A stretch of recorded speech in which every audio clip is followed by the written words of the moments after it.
Hey amazing people, I'm Patsy and I'm so glad you're here. Welcome back to Fiat Diaries.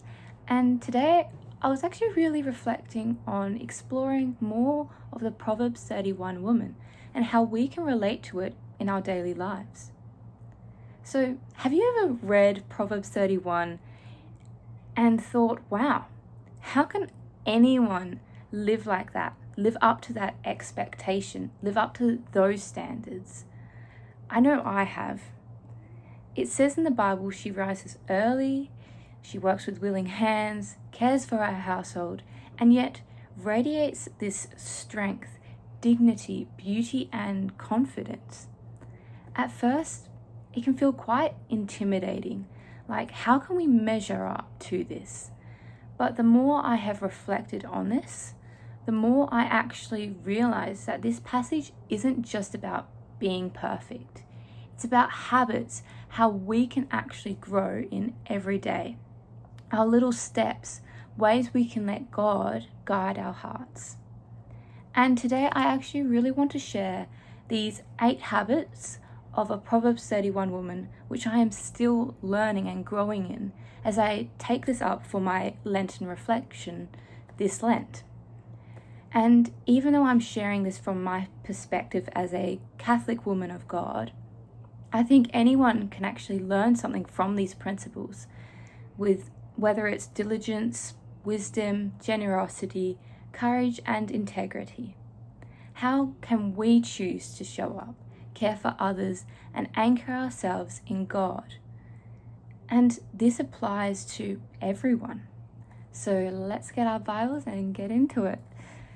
So, the first thing is I really want to focus on morning intentions. As in the Bible, as you can see, I like really highlighting my Bible, and you can do this as well. If anything stands out to you in any way possible, it's good to highlight, as that can maybe be an indication that God is really showing you a specific passage and a specific insight for you to look over and really reflect more deeper on a deeper level.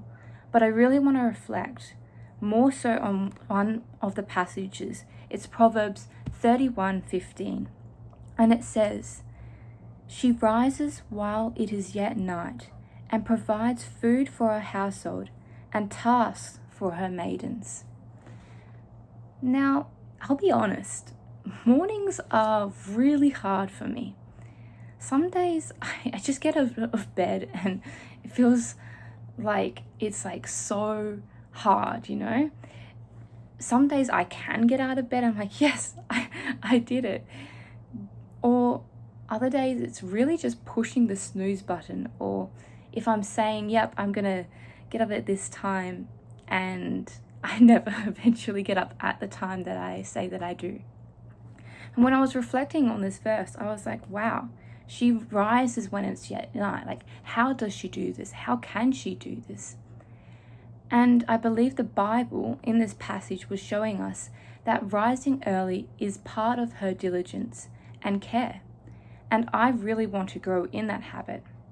By waking up early, this gives us time to prepare our household, to prepare our hearts for the day, to set daily prayer and time, to set our priorities straight with God first, just like she did. It's not about perfection. It's about showing up faithfully. Some mornings, like I spend maybe a few minutes in prayer, or maybe a bit longer if I have time. It could be journaling or just sitting quietly and asking God to guide your heart and your thoughts. These moments completely change how I feel and respond to the day. Even ordinary tasks, whether you're cooking, cleaning, journaling, studying, or even sending a nice message to your friends and loved ones, it becomes more meaningful when I start with Him. And what I reflected on is how Proverbs 31 reminds me that diligence and care is about the heart behind the action, not just the time on the clock. Oh, I have to get up this time. No, it's every small effort to rise early and to center yourself with God is a step towards growth, faithfulness, and strength.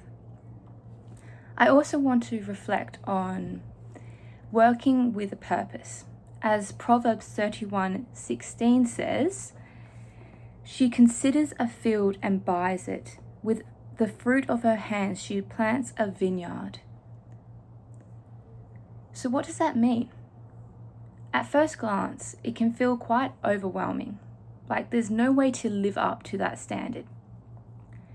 But I've realized it's not about doing everything perfectly or checking off like some impossible checklist. It's about approaching life with intention, thoughtfulness, and care in everything we do, even in the small things. So for me, this shows up in my life how I spend time and energy in every day. I try to study with focus now. I study with working with diligence and with care, or really giving attention to what I'm learning instead of just rushing through it or just being like, oh, I'll get to it later. I read the Bible now not just as a habit, but because it's how we can also let God's word shape our hearts and guide our choices. And it guides my choices in my daily life. So when I do help around the house, I am trying now to not see it as a chore, but as an act of love. A way to serve my family and show my appreciation for the people I live with. And what I've noticed is that when I act with purpose, it doesn't just impact others, it transforms and impacts me in a beautiful, profound way. I feel more focused, more confident, and more aware of the effect that my choices have on the people around me. And I start to notice the patterns in my life, the things I do with intention that give me a sense of peace, whereas rushing or acting without thought leaves me feel scattered or a bit rushed. So living with a purpose also reminds me that God sees the heart behind our actions. And Proverbs 31 shows us it's the attitude, it's the working diligence, the intention and the care about what we do matters. It's not just getting things done. It's about making those small, concise choices each day that align with what God created us to be, with who God created us to be as children of God. Even when it feels like we're just doing something normal or like a life stuff or things that happen in your life, you can approach it with love and purpose and reflecting on God's character that helps us shape ours. Sometimes I'll even pause and reflect and ask myself, am I doing this because it matters for me or just to get it over with? That simple question changes my perspective and makes me more aware of living intentionally. And honestly, it's freeing. I don't have to be perfect. I just need to show up with my heart in the right place. Now, getting back to wisdom now. So when we live with intention, wisdom now begins to guide our decisions. So Proverbs 31:18 says, she perceives that her merchandise is profitable. Her lamp does not go out at night. So wisdom isn't just knowledge. It's the thoughtful action, discernment, and making small choices constantly. For me, living wisely could mean pausing before responding when someone frustrates me. Taking a moment to breathe and consider the best way to communicate. Or it could be reflecting before making a decision in life, weighing how my choices will affect myself and others around me, and my relationship with God. Sometimes it's just simple as pausing to pray when I feel uncertain, or asking God for wisdom when I really want something right now to happen in a certain way. But I need His perspective and guidance, His wisdom to guide me. So I can ask God, please God, can you help me? Can you guide me in this very moment? Now, living with wisdom is about noticing the details of life and intentionally inviting God into them. It's recognizing that each choice, no matter how small it is, an opportunity to actually live thoughtfully and honor Him greatly. Wisdom can help us see that God's plan is both in the ordinary and extraordinary moments, guiding us to act not for self-interest, but for love, justice, and faithfulness. Living wisely means discerning what aligns with God's will. So it's not noticing just like with the decisions that has to be made. No, it's like our decisions are motivated by love and choosing it for the goodness and glory of God, guiding us as God will always help us, and we can ask God for the wisdom that He can give to us. And from wisdom naturally flows with generosity. So it actually says in Proverbs 31, it's Proverbs 31:20, so I'll read it now. It says, "She opens her hand to the poor and reaches out her hands to the needy." So it's giving your time, your attention, encouragement, and love with generosity, a generous heart. And I try to look for opportunities in my day, checking in on a friend, quietly helping someone without recognition, or writing a note of encouragement, or maybe helping someone out, providing food for the homeless. These small acts ripple outward in ways we can't actually always see, but it shapes both the giver and the receiver. So generosity is like wisdom and diligence. It's a habit cultivated daily in a way of living that reflects God's heart.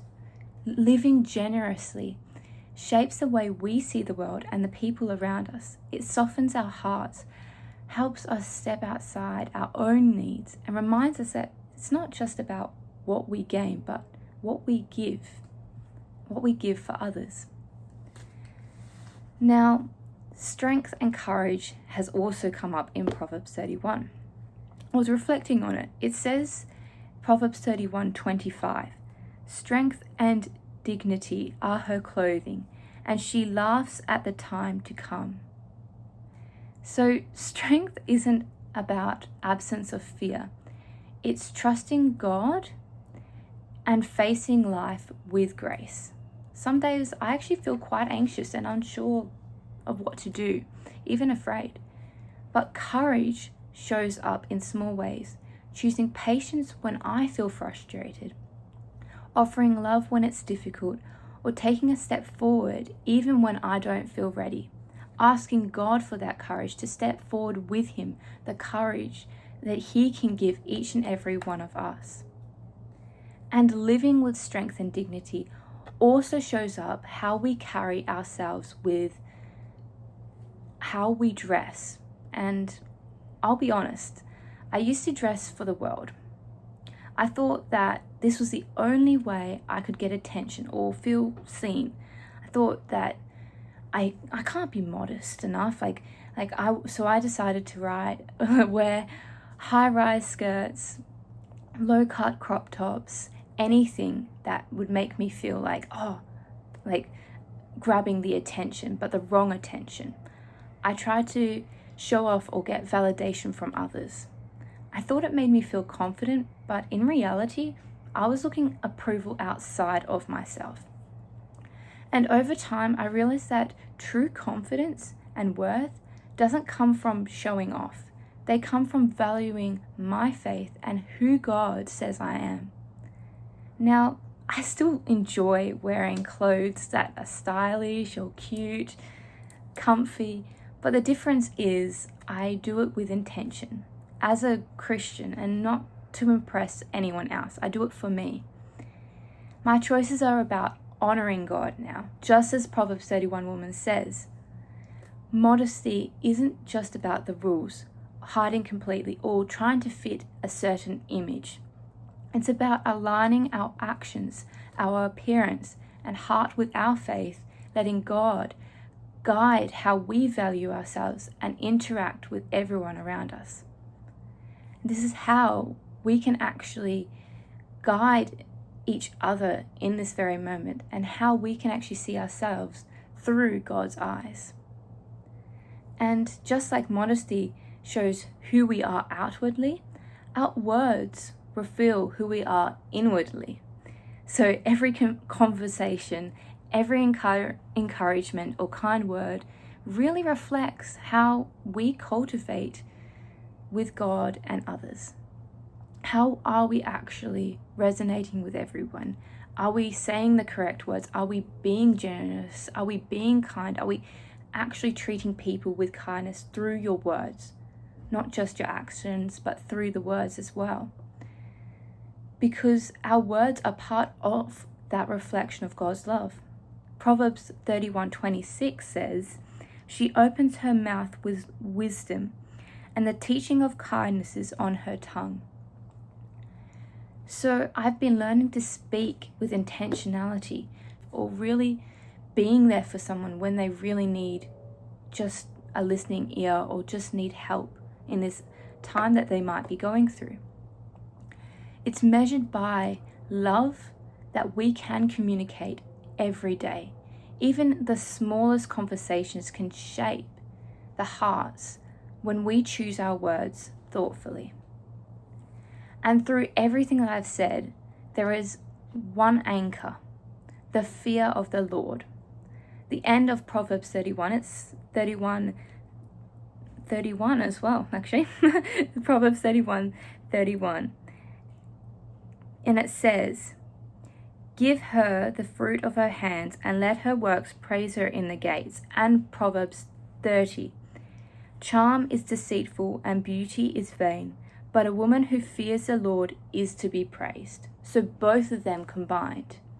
When we anchor ourselves in Christ, all these habits, rising early, working with care, acting wisely, showing generosity, demonstrating strength and wisdom, flow naturally.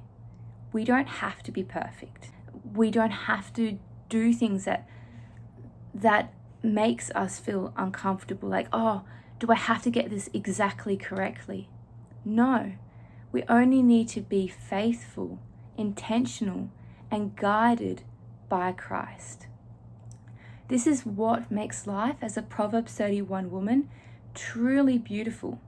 A life of dignity, purpose, and love, lived one intentional choice at a time, rooted in Jesus Christ. So we don't have to worry. And when I step back and look at Proverbs 31, I realize it's not about doing everything correct. It's about showing up with that intention. Some days that might literally just be rising early for 5 minutes, or a quiet prayer time, or even when you're driving to work, going on the train, maybe to uni or school in the car. Other days it might be just choosing patience, kindness, or courage in a small way. And that's enough, because each small moment slowly adds up. It forms a heart that reflects God's love and dignity. So maybe today you could choose one little habit to practice, and tomorrow another. Over time, you'll find that life lived intentionally, rooted in God, can be beautiful, soft, and full of God's purpose and love, just like Proverbs 31 says. So God bless everyone, and I hope you have a beautiful, blessed day, and I will see you later. Bye.